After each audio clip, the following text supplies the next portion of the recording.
first sem. NANI?!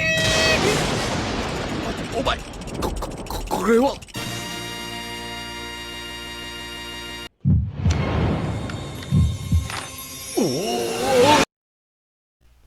Hello, so good morning guys, good afternoon and good evening. So let's now go to the psychological perspective in crime causation in explaining crime. So number one is the psychodynamic theory and the psychosexual stages of human development. When we talk about psychodynamic, as you can read here, it holds that human personality is controlled by unconscious mental processes developed in early childhood. So dalawang parte ang parang mental process natin sa paano tayo mag-isip. Meron yung conscious ka na alam mo yung ginagawa mo, meron yung unconscious ka yung hindi mo alam yung ginagawa mo. So, isang example ng unconscious mental process is dreaming. Di ba hindi mo control kung paano ka panaginip sometimes? Or yung mga ugali mo or somewhat mga personality na hindi mo alam na meron ka pala. Parang nag-reveal lang siya nung may ginawa kang something, ganun, di ba? So, dito sa psychodynamic, ini-study nila kung ano yun. Kung ano yung natatago na personality mo sa unconscious mo. That is developed in your early childhood. So, sabi ni Sigmund Freud, mayroon daw 3 major components ang human personality. So, meron yung id, meron yung ego, at meron yung super ego. Sa id, ito is yung needs mo and your desires. Yung animal instinct mo na. Kung gusto mong kumain, kain. Gusto mong huminga, hinga. Matulog, ganun. Yung meron din yung ego. Yung ego is parang yung differentiation mo towards what is not real and what is real. So, parang reality principle siya. Alam mo yung katotohanan sa hindi. Super ego naman is yung parang yung konsensya mo. So, ano ang role ng 3 major components na ito? Kapag daw, balance yung tatlo is you will lead a normal life and parang magiging law-abiding citizen ka. Pero, if mas malaki yung isa, for example, mas malaki yung id mo is, tendency is that you will act on impulse. Yung parang hindi mo iniisip kung ano yung ginagawa mo, nakakasakit ka na ng tao. So, it may lead to criminal personality. So, for example, ay parang nahulog yung classmate mo na wallet or linagay niya lang sa table niya at nakalimutan niya at alam mo na nakalimutan niya pero hindi mo sinabi, kinuha mo lang yung wallet niya. So yung ibig sabihin nun is you have no parang little na super ego, wala kang konsensya na ibalik sa kanya. Or yung mga mamamatay tao, wala silang super ego na makonsensya kung ano ang effect ng kanilang ginagawa. So ganun about sa 3 major components. So punta tayo sa psychosexual development stages naman. So let's now go to the psychosexual stages of human development. So psychosexual is like your mental or emotional attitude towards sexuality. So at a very young age, we express our sexuality or yun yung sabi ni Sigmund Freud. So there are stages. So sabi niya, there is the oral stage, anal stage, phallic stage, latency, and genital stage. In the oral stage, we gain pleasure daw through sucking or biting. And we can observe naman, di ba, sa mga bata. No? They love to, yung mga, kailangan may teeter, kailangan parang bigyan mo siya ng somewhat dede, ganun, dodo, ganun. And they like it. So parang sexual expression yun, according to Sigmund Freud. And second to third year, anal stage. So yung sexual attention naman is the elimination of bodily waste. So doon na nila parang shinishift ang sexual attention nila. Or doon na sila nakafocus in excreting bodily waste. Phallic stage, so parang pumupunta na sa genital areas nila, yung yung vagina and penis. So, meron dito, under phallic stage, yung Oedipus complex. When male have sexual feelings for their mother. And Electra complex naman, females for their fathers. Pero, it's, ganun. Pero, yung, there are stages kasi na, di ba, naririnig nyo sa bata na, I want to marry my father someday. Normal lang yun. Parang ganun. Latency begins at stage of 6. During this period, feelings of sexuality are repressed until genital stage. Di na at the age of 6 is parang nag-stop na yung mga ganun, mga sexual expression ng bata. And until the genital stage, yung puberty, wherein yung sexual attention na is to other people outside the family. Yung feelings of sexual attraction towards other other people of opposite sex or not. So it is the beginning of the adult sexuality. So kung if the child meets conflict in any of the sexual stages, kung underdeveloped or hindi sila parang hindi for example sa oral stages hindi mo siya pinadede ganun or hindi hindi siya nakadede ng husto, tendency is that yun yung hahanapin niya pag nag-adult na siya. So usually daw mga wala yung for example lang yung hindi nabigyan ng dede nung oral stage niya nung first year of life nila, ito daw yung mahilig manigarilyo, yung mahilig uminom, yung palang na-trap na sila dun sa oral stage na yun nung adult sila. So ganun ang sa psychosexual stages ni Freud. Kung gusto niyo malaman mga ito, actually is mas complete kapag i-search niyo sa internet. So let's now go to the behavioral theory by John Watson and popularized by B.F. Skinner, Burroughs Frederick Skinner. So they do not believe nag-exist daw yung unconscious mental processes tulad sa psychodynamic at yung mga theories ni Simon Freud. Kasi very controversial naman kasi. So sabi dito sa behavioral theory is that it is concerned with the study of observable behavior rather than unconscious process. So, sa conscious process sila nag-focus, hindi sa unconscious tulad ng psychodynamic. It focuses on particular stimulus and how people respond to that stimulus. So,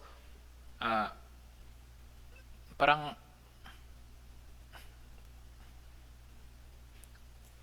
I'm fucking lost, man.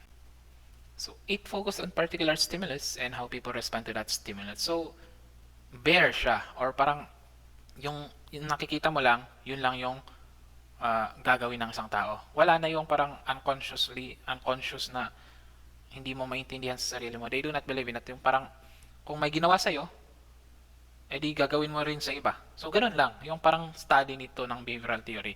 Yung observable interactions ng tao. Hindi yung pupunta ka pa sa i-studyhin mo pa yung kaniyang unconscious mind. Gets niyo ba? It maintains that human actions are developed through learning experience and that behavior is learned when it is rewarded and extinguished by negative reaction or punishment. So, people become criminals when they learn from each other or they have learned in TV, may nagturo sa kanilang magnakaw, may nagturo silang manginom, may nagturo sila na magdroga. So, ganun lang. So, if they feel na magandang magbenta ng droga kasi parang nakakabaknang or nakaka-reach sa kanila, parang pang maganda yung pera sa droga, edi yun, parang dun na yung pipilian nila. So simple lang sa behavioral theory. So let's now go to social learning theory. So parang branch siya ng behavioral theory. Sa behavioral theory is medyo vague siya or broad kasi yun. Dito sa social learning, mostly relevant to criminology by Albert Bandura, that he said that people are not actually born with ability to act violently. So they are not born violent. Wala sa personality nila.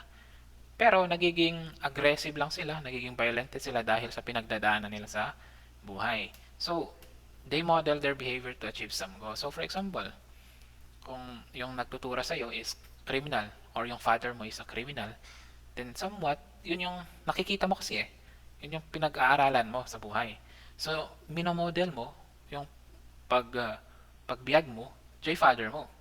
So, yun yung tinatawag nilang behavior modeling, di ba? So, tayo din, kung paano tayo mamuhay is parang may iniidolo tayo, di ba? Either our father or uncle, ganun.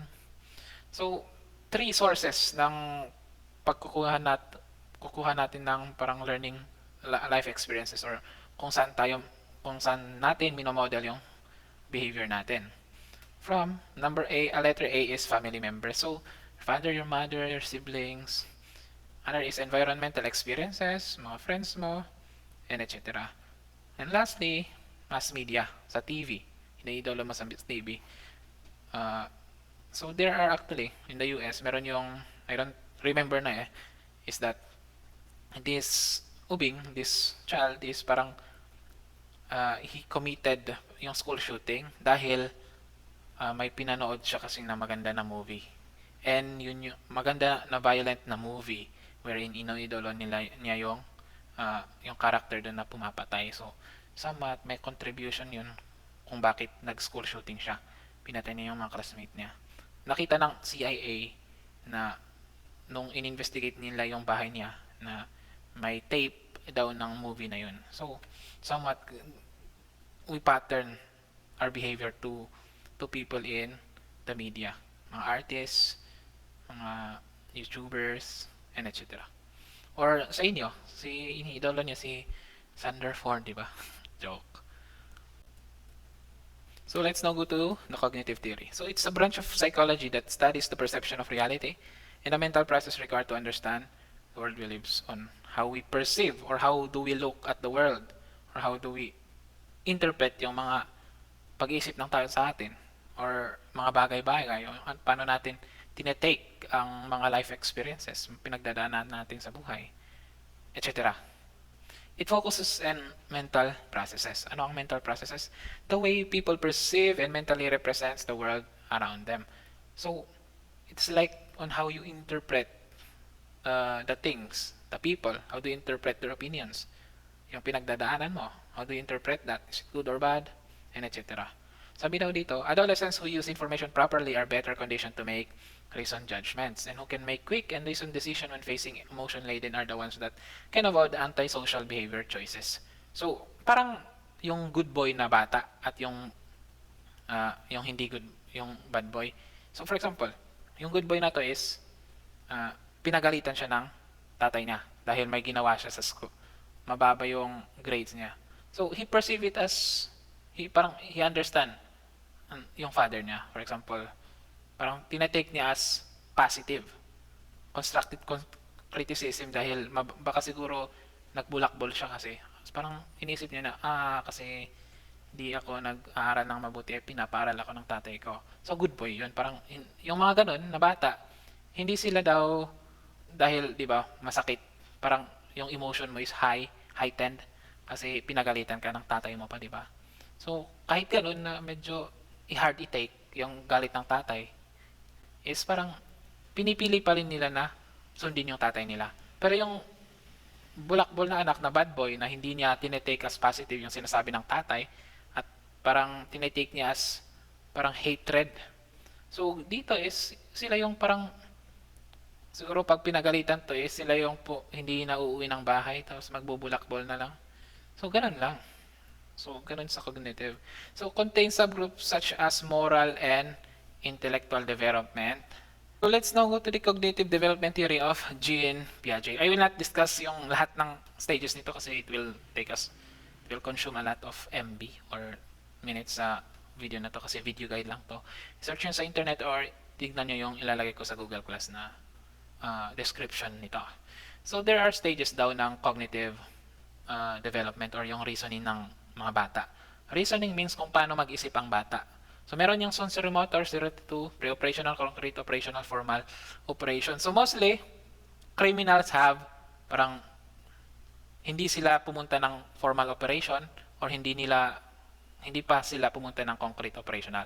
So, dito is kasi stages yan, yung parang pagdadaanan muna yung sensorimotor hanggang maging pre-operational, maging concrete operational at hanggang formal operation. Criminals do not develop either yung concrete operational or formal operational reasoning. So, tingnan nyo na lang sa isasend ko.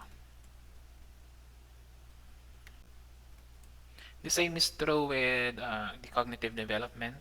From the cognitive theory, meron din moral development theory. So, dito, expanded theory of Piaget by Lawrence Kohlberg. Sabi daw is there are stages to moral development. Meron yung obedience stage, self-interest stage, conformity, authority, social contract, and yung universal stage. So, the same is true with that if the, the person did not develop those dito, for example, ng obedience stage, self-interest, if they did not develop one or two or three or four of these stages, then most likely that they will become criminals. Kasi, ganun, parang, for example, is, na-stuck sila sa self-interest stage. Self-interest is yung batang, yung parang, if a child is, yung hindi siya nagbibigay ng, for example, sabihin mo na, magbigay ka naman sa kapatid mo at hindi niya binibigay. That is a self-interest stage actually. So, if they develop that, for example, na nagbigay na siya ng, parang nagbigay siya ng pagkain sa kapatid niya, then, parang nag-graduate siya into conformity and interpersonal accord stage. So, if they did not develop that, or underdevelop it, then tendencies they will become criminals in the future. Also, the theory suggests that people obey laws simply to avoid punishment or who have outlooks mainly characterized by self-interest are more likely to commit crimes than those who view the law as something that benefits all society and honor the rights of others. Sa last kasi, sa universal principle stage is that you understand yung law, kung bakit nandyan yung law. You understand kung that we needed to have a law so that there will be a may control sa mga tao at parang you understand na dapat may police, yung parang talagang naawatam, nung talagang you are very understanding to what is good or evil. Pero kapag daw, yun nga, na-stuck ka sa self-interest stage, is that you do not understand why you need to share, then you're parang you have the tendency to commit crimes. Your moral development is stuck.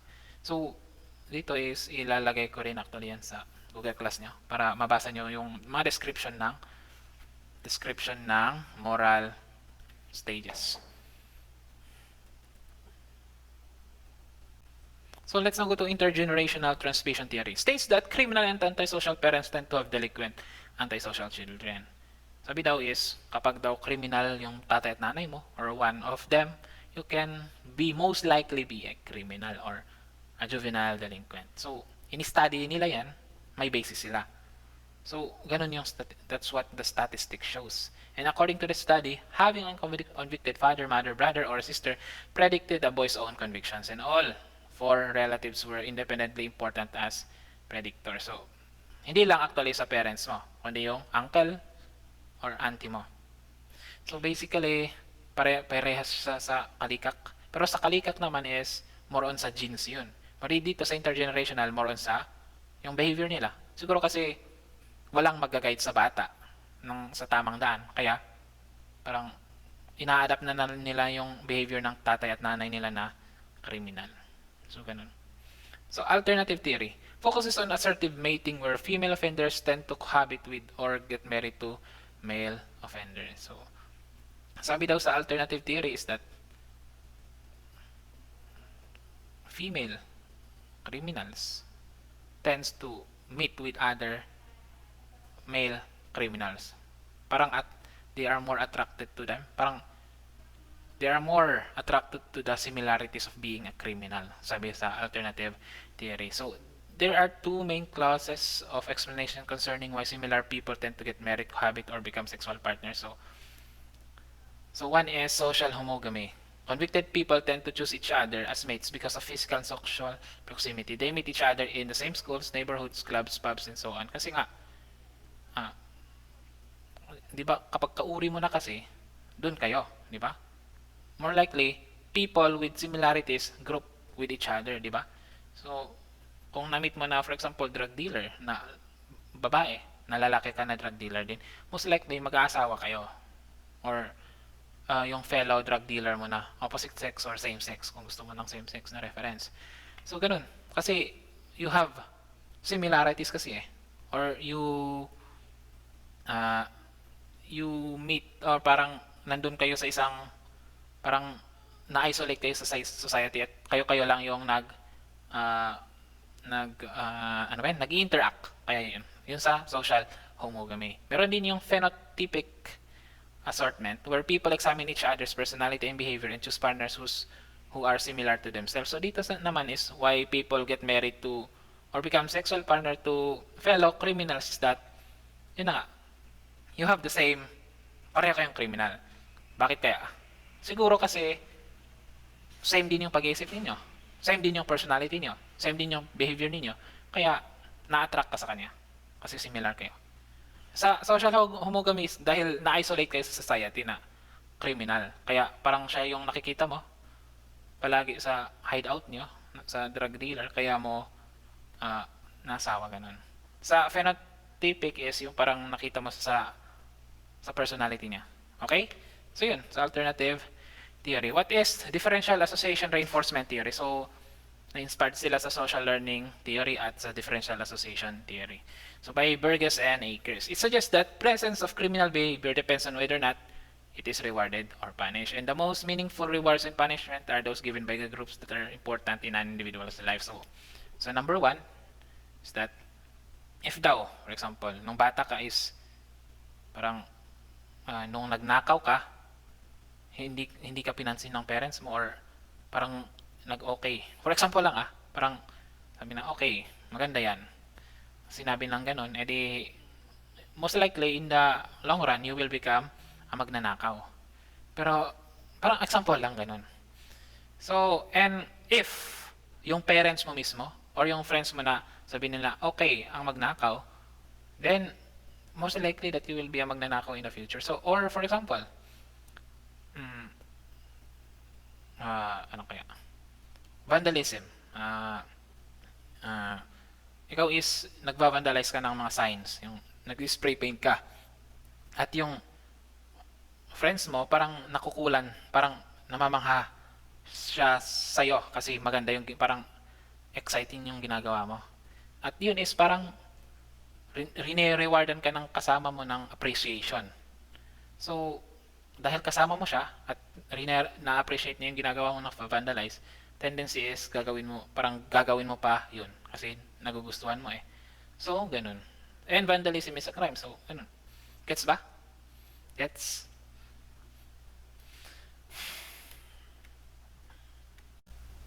Okay, let's go to conditioning theory by Hans A. Seng. Claims that all human personality may be seen in three dimensions such as psychotism, extroversion, and neuroticism. So, sa mga lahat daw ng personality types, may variables ng psychoticism, extroversion, and neuroticism na. For example, lahat daw tayo, humans, may hint tayo ng or may pagka-psychoticism tayo, may extroversion, or may neuroticism tayo sa personality natin. Depende na lang kung if you're a criminal, you will have higher psychoticism level than a normal one. Basta meron daw tayong hint ng psychoticism, extroversion, and neuroticism. So, let's now go to, if high yung psychoticism mo, tendencies that you're aggressive, egocentric, and impulsive. Egocentric means makasarili. Aggressive means alam niyo naman. Impulsive means di ka nag-isip, ginagawa mo na lang. Extroversion. If high, then you are sensation seeking. Palagi kang gusto mong makausap ng tao or dominant or parang pamibo ka or assertive. Neuroticism, parang kabaliktaran, low self-esteem na parang bababa ng self-esteem mo.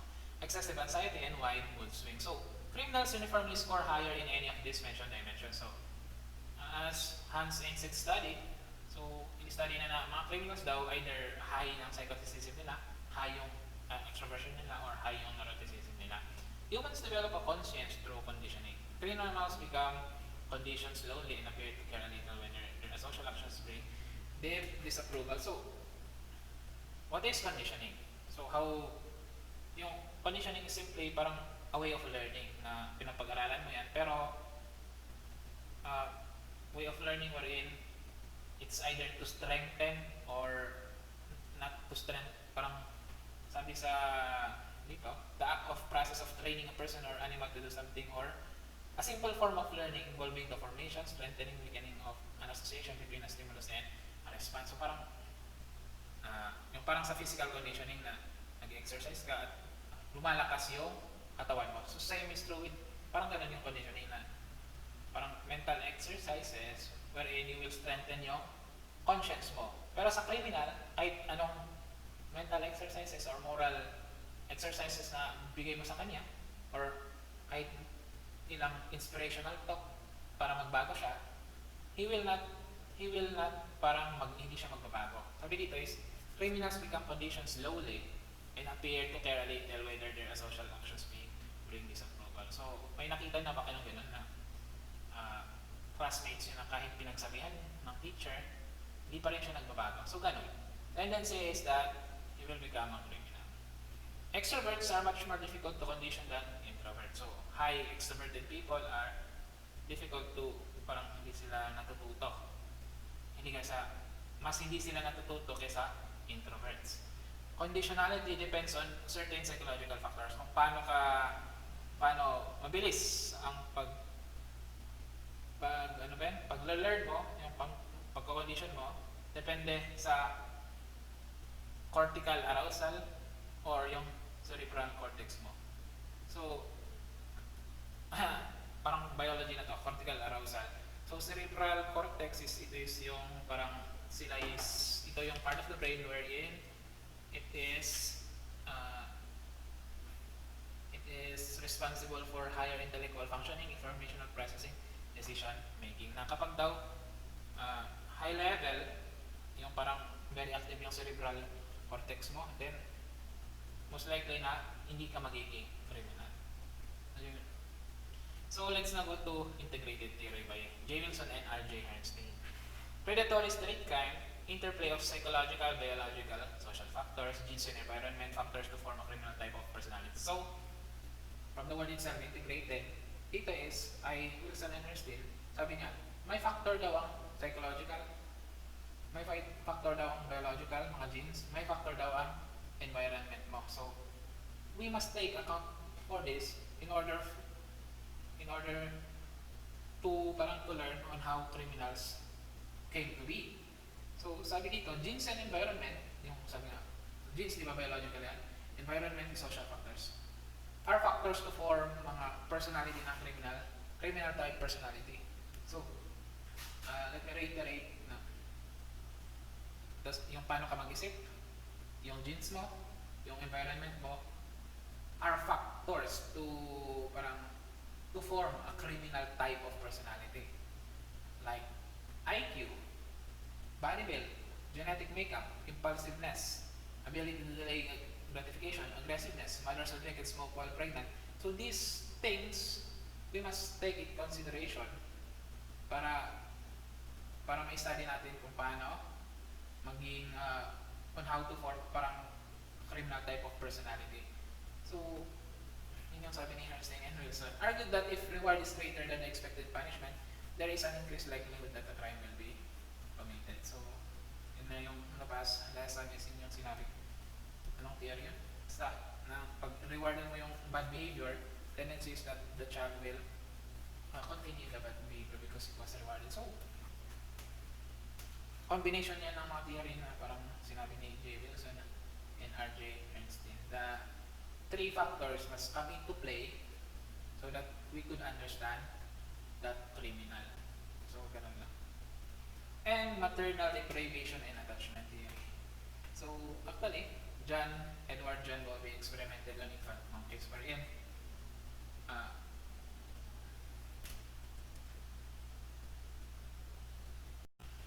so let's now go to maternal deprivation and attachment theory by Mr. Bowlby. So he experimented on infant monkeys wherein there are two cages. One cage is may tweak, may wire, may barbed wire, pero may milk siya. So pwedeng uminom ng infant monkey doon. Pero yung isa, may cage pero it is covered with soft fabric. Parang may cloth siya na soft, kaya pwedeng matulog doon yung parang pwedeng i-take care ng mother yung infant monkey na yan. Mas ginusto ng infant monkey yung kahit hindi nagbibigay ng milk yung isang cage, doon pa rin sila. So parang yung implication nito is a child needs warmth and affection from his or her mother or a mother substitute. So may emotional bond dapat na parang kung hindi na-experience ng isang bata ang emotional bond,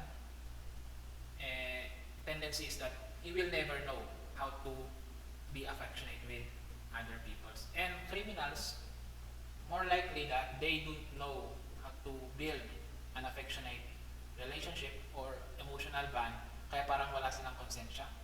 So nagigits nyo? Sabi dito is, absence of emotional bond results into anxious attachment. Once again, emotional bond is yung parang na naalagaan ka talaga ng isang parent o mother or guardian mo nung bata ka. Na warm dapat at maganda dapat yung relationship or nalagaan ka ng gusto. So kapag walang ganun, magre-resulta siya ng anxious attachment. And anxious attachment affects the capacity to be affectionate and to develop intimate relationship with others, and habitual criminals have no ability to form bonds of affection. Na pag hindi ka binigyan ng emotional bond, hindi mo na pag-aralan ng emotional bond nung bata ka, hindi ka na-take care nung bata ka. Tendency is that hindi mo rin din alam gawin ang makipag-relate sa tao dahil you cannot form a relationship na warm or may emotional bond kasi hindi mo naranasan.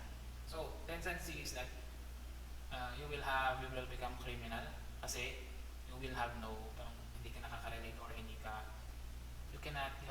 cannot form an affectionate relationship to other people. So, ganun lang sa maternal deprivation and attention theory. And if you want to know more about this, just search the internet.